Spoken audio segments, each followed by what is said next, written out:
What is up, guys? Welcome back to the channel. In today's video we've got another sneaky rig that we're talking about, and that's this little guy right here. First cast on this spot, pretty good one.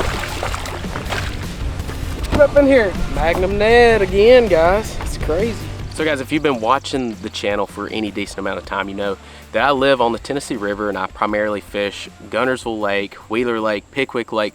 Every now and then I'll fish Wilson or, you know, some of those other surrounding lakes like the Coosa River or Smith Lake. And you know, the majority of you guys watching have all heard of those three major TVA lakes. And there's a reason for that. They're really famous, really popular. We get a ton of fishing pressure, a bunch of tournament anglers, you know, people coming from out of town to visit lakes, especially like Pickwick and Guntersville. And so these fish get really pressured, especially this time of year. You know, we're going into that really late summer, early fall transition funk. These fish are not feeding as much, and you kind of got to force feed them, especially, you know, these bigger schools offshore. They're breaking up. Fish are heading shallow, fish are still staying deep. And you know, I'm always looking for those more finessey applications. Maybe it's a different way to rig something or an actual secret bait. And so a couple weeks ago I made a video about the Magnum Ned technique and how I'd just been catching the absolute snot out of them offshore because these fish have been so pressured they wouldn't hit any of your more traditional offshore ledge baits like jigs, crankbaits, swim baits, stuff like that. And so I started fishing this Magnum Ned presentation, you know, 3/8 tungsten Ned head with a 6-inch straight tail worm, and I just started getting bit. Like, I was catching so many fish and I was like, wow, I've got something here. And so in today's video I want to talk about that a little bit more because I was in Academy the other day and I was shopping around and I seen something that really stood out to me and that is really cool, and that's what we're talking about in today's video. So that is the VMC swinging Ned head, and this rig's been out for nearly 2 years. First time I've ever heard of it, which is absolutely blows my mind because I love fishing a Ned rig and I've never seen it. And so what they did is they kind of combined the idea behind a standard Ned head and a more old school wobble head technique. Now the wobble head is more of your bigger, bulkier presentation with more of a football head and a wider gap hook. So they took that idea, put it into a more smaller, finessier application with a straight tail hook and the articulating head. And I've never fished these before, but so I want to do an honest review. I've been catching a lot of fish just on this normal X-Zone 3/8 tungsten Ned head. And so I'm gonna go out on the water, try these swinging Neds, catch some fish, and I'm gonna give you my honest feedback on them. So let's go catch some fish, guys.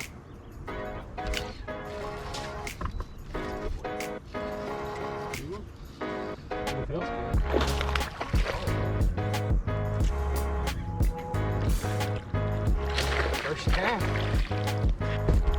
Oh yeah. What you gonna do? You gonna boat flip them? No, you don't let me boat flip, remember?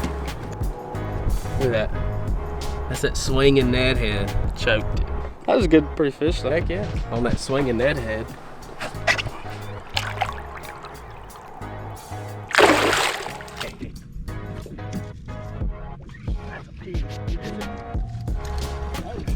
Yeah, it is. Oh my gosh. Look right here.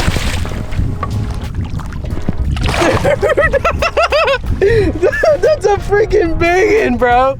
Look at that, guys. Swinging Ned rig. Yeah, hold them sideways. Heck yeah. All right, guys, so it's probably no surprise to you that the swinging Ned head catches them. So we hit Lake Guntersville today, and we're on the tail end of this offshore bite where these big schools of fish are grouped up. They're starting to get pressured while they're out there, and so the Ned rig, you know, like you've seen in the videos previously, I've been catching a lot of these pressured offshore fish on the Ned rig. So I had my buddy Chris with me today, and between me and him, we were both throwing the swinging Ned head, and we were rotating between two colors. And that's the MB Fat Finesse worm made by X-Zone. Plum worm is what I've been throwing primarily, and that's it. You know, little red bug looking plumish purple flake, and then the green pumpkin June bug. I want to say this is a newer color from X-Zone. I could be lying, but it's new to me. It's the first time I've ever thrown it, but just a little green pumpkin fat finesse worm with a June bug belly. Both colors have been great, caught us a lot of fish. You know, this swinging Ned head is not much different from just the traditional straight shank Ned rig head that I've been throwing. But one thing that I noticed is that you can feel a lot more, and you can kind of feel, you know, you've got that thing swinging, that's in its name, right? Swinging Ned head. And you can kind of feel it swinging across the bottom when you're bouncing off rocks. But one downside to this that I've noticed is we got hung up a lot more using the swinging Ned head than we did the traditional Ned head. But all in all, we still caught a lot of fish. Chris actually caught a lot more than me because I had that drop shot glued to my hands for most of the day. But he caught an absolute unit of a largemouth out here in Lake Guntersville. 6-pounder, came on this exact setup right here.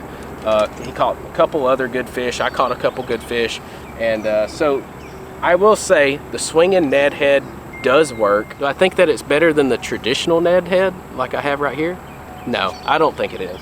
You know, that's a side-by-side look at the difference in them. But I don't think it's better. I like the traditional Ned head better. I don't know, I feel more confident doing that. I've caught a lot more fish on the traditional head. But all in all, both are great ways to catch fish. I just like how I hardly ever get hung up on the traditional Ned head, because we stayed hung up a lot. They're both 3/8 heads, but you know, it's just the build of it, and this thing swinging more is just allowing it to get hung up in the rocks and the tree limbs on the brush piles and stuff. So I definitely wouldn't not recommend this to you, because it caught us some fish. It caught Chris's personal best.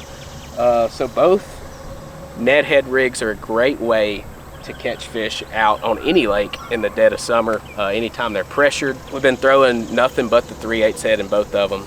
So anywhere from like 10 to 30 feet of water. I think Chris's big one actually came in about 35 foot. So it was deep out there, slow dragging it. And all you really want to do is just slow drag, maybe give it a bounce a couple times, or pop it whenever you're getting hung up. And a lot of times they'll hit it whenever you pop it, whenever that bait falls down and hits the bottom, or as it's falling, that's when that fish will strike it. But yeah, guys, I've been really impressed with the Ned rig this summer, between the swinging Ned and the traditional Ned head. And on both of these setups, I throw a 7-foot Duckett Jacob Wheeler Series 2.0. I've got 15-pound Berkeley Trilene 100% fluorocarbon with a 7-to-1 gear ratio Duckett Paradigm reel. On the other one, I got another, I think this is a 7.5-to-1 Lew's reel. But both simple setups, you don't need much. I think having a sensitive rod is really what's going to be more key than anything. So that 7-foot medium heavy is a very lightweight build. All the Duckett rods are pretty lightweight built, very balanced. Higher end rod for a good price point. I want to say those are like $189, but just they've got a very sensitive tip, and you can feel a lot, and that's what you need when you're throwing these smaller baits. Which 3/8 isn't super small, but you know, when I get out throwing a 3/16 or a 1/4 ounce, I will throw it on this casting rod when a lot of people will be throwing it on a spinning rod. But so I highly recommend all of that setup. But guys, if you're looking for a way to catch more pressured fish this summer or next summer or this fall, whenever, I think the Ned rig is a great option. It's something that I have tied on most of the year, whether it's, you know, your smaller like 1/6 or 1/8 Ned rig in the winter and the spring, or you know, your bigger, bulkier mag Ned presentation, as I like to call it, like now 3/8, 1/2 ounce, bigger stuff that you can hit the bottom out on these main river channels and deep water areas. So guys, don't forget to have the Ned rig tied on the next time you hit the water. Guys, I want to thank you so much for watching this. Make sure to like this video, subscribe to the channel, and we'll see you in the next one. Pretty good, right? Get up in here. Fat, dude. Man. Magnum Ned again, guys. It's crazy. Little Magnum Ned, my worm fell off. A little Exxon Lures MB Fat Finesse worm. Let me get it out for you. Green Pumpkin June Bug MB Fat Finesse worm. It's a 6-inch bait on a little mag Ned. That's freaking awesome, guys. I love offshore fish.